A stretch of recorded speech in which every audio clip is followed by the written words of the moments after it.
వయసు మళ్ళిన ఆడవాళ్ళల్లో స్టీరాయిడ్ ఎక్కువగా వాడే చాలామందిలో వచ్చే ఒక ప్రాబ్లం ఏమిటి అంటే ఆస్టియోపోరోసిస్. ఎందుకు వయసు మళ్ళిన ఆడవాళ్ళలో వస్తుంది అంటే నెలసరి ఆగిపోయిన తర్వాత ప్రొటెక్టివ్ హార్మోన్ ఏదైతే ఉంటుందో వాళ్ళలో ఈస్ట్రోజన్ హార్మోను అది లోపం వల్ల ఏమైపోతుందంటే ఎముకలు బాగా కాల్షియాన్ని లోపించేసేసి ఆస్టియోపోరోసిస్ వచ్చే అవకాశం ఉంది. ఈ ఆస్టియోపోరోసిస్ రెండు రకాలుగా రావచ్చు. ఒకటి కేవలం ఏ కారణం లేకుండా వయసు పెరగడం వల్ల రావచ్చు. రెండు ఏదేని కారణం వల్ల రావచ్చు. ఏదేని కారణం అంటే ఏమిటి? విటమిన్ డి తక్కువగా ఉండడం కానీ, స్టీరాయిడ్స్ ఎక్కువగా వాడడం కానీ, కొన్ని రకాల ఫిట్స్ మందులు రావడం ఎక్కువగా వాడడం వల్ల కానీ, కొన్ని రకాల క్యాన్సర్స్లో, తర్వాత పోషకాహార లోపం వల్ల, ఎక్కువగా జాయింట్లని వాడకపోవడం వల్ల, తర్వాత కొంతమందికి ఈ పెరాలసిస్ లాంటివి వచ్చేసి ఎక్కువసేపు బెడ్లో పడుకోవడం వల్ల, ఒబెసిటీ వల్ల కూడా మనకి ఏమైపోతుందంటే కాల్షియం అనేది తగ్గిపోవచ్చు. దీన్ని సెకండరీ ఆస్టియోపోరోసిస్ అంటాం. లక్షణాలు ఎలా ఉంటాయంటే అన్ఎక్స్ప్లెయిన్డ్ బాడీ పెయిన్స్ ఉంటాయి. ఎన్ని నొప్పుల ట్యాబ్లెట్లు వేసుకున్నా కానీ తగ్గదనమాట. అటువంటప్పుడు మనము పరీక్ష చేసుకుంటే రెండు ఉండే అవకాశం ఉంది. ఒకటి జాయింట్ అరుగుదల ఆస్టియో ఆర్థరైటిస్, తర్వాత ఎముకల్లో బలహీనత ఆస్టియోపోరోసిస్. ఇప్పుడు ఆస్టియోపోరోసిస్ని మనము క్వాంటిఫికేషన్ చేసుకోవాలి. అంటే ఏ లెవెల్ ఆఫ్ ఆస్టియోపోరోసిస్ ఉంది, దానికి డెక్సా స్కాన్ అంటే బోన్ మినరల్ డెన్సిటీ టెస్ట్ చేయడానికి డెక్సా స్కాన్ అని ఉంది. యూజువల్గా అది స్పైన్లోను, హిప్ జాయింట్లోను, మన రిస్ట్ జాయింట్లోను చెక్ చేసేసి ఎముకల లోపల బలహీనత ఎంత తక్కువగా ఉందనే విషయం చెప్తారు. 0 నుండి -2 వరకు ఆస్టియోపీనియా అని, -2.5 కంటే ఎక్కువగా అంటే -3.5 -4.5 అంటే సివియర్ ఆస్టియోపోరోసిస్ అంటారనమాట.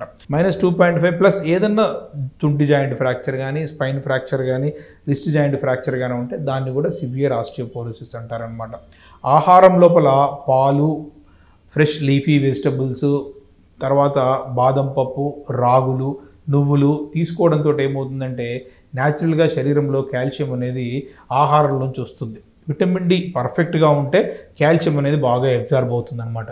విటమిన్ డి చర్మంలో తయారవుతుంది సన్లైట్లో ఉన్నప్పుడు. విటమిన్ డి లేకపోతే కాల్షియం ట్యాబ్లెట్ ఆహారంలో ఉన్నా కానీ, కాల్షియం మెడిసిన్ ఆహారంలో ఉన్నా కానీ, ట్యాబ్లెట్లో ఉన్నా కానీ ఉపయోగం లేదు. కాల్షియము విటమిన్ డి కలిస్తేనే బాగా అబ్జార్బ్ అయ్యే అవకాశాలు ఉన్నాయన్నమాట. ఎముకకి మందులతోటి కాల్షియం సప్లిమెంట్స్ తోటి కూడా మనము ఎముకల లోపల బలాన్ని పెంచవచ్చు. ఈ మందులు ఇంజెక్షన్లు రెండు రకాలుగా ఉంటాయి. ఎముకల్లోంచి కాల్షియాన్ని బయటికి పోకుండా దాన్ని యాంటీ రిజార్ప్టివ్ ఏజెంట్స్ అంటారనమాట.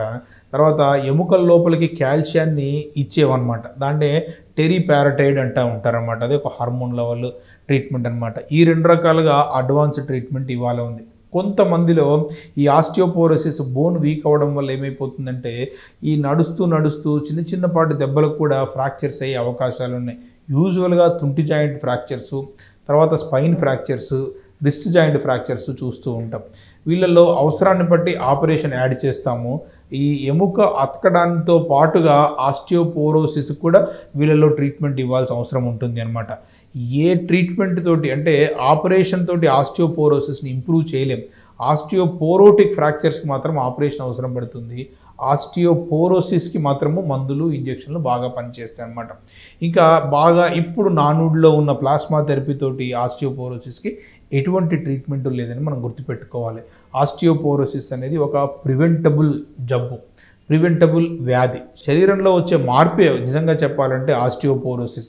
ఏదన్నా కారణంతో వస్తే దాన్ని సెకండరీ ఆస్టియోపోరోసిస్ అంటాం. బలమైన ఆహారం తీసుకోవడం ద్వారా, మంచి ఫిజికల్ ఎక్సర్సైజెస్ చేయడం ద్వారా, తర్వాత స్ట్రెస్ లేకుండా ఉండడం ద్వారా, విటమిన్ డి సప్లిమెంట్స్ బాగా తీసుకోవడం ద్వారా, తర్వాత జంక్ ఫుడ్ తీసుకోకుండా ఉండడం ద్వారా ఆస్టియోపోరోసిస్ గురవకుండా ఎముకల్ని దృఢంగా ఉంచుకోవచ్చు. దానివల్ల వచ్చే ప్రాబ్లంలోంచి పూర్తిగా బయటపడవచ్చు.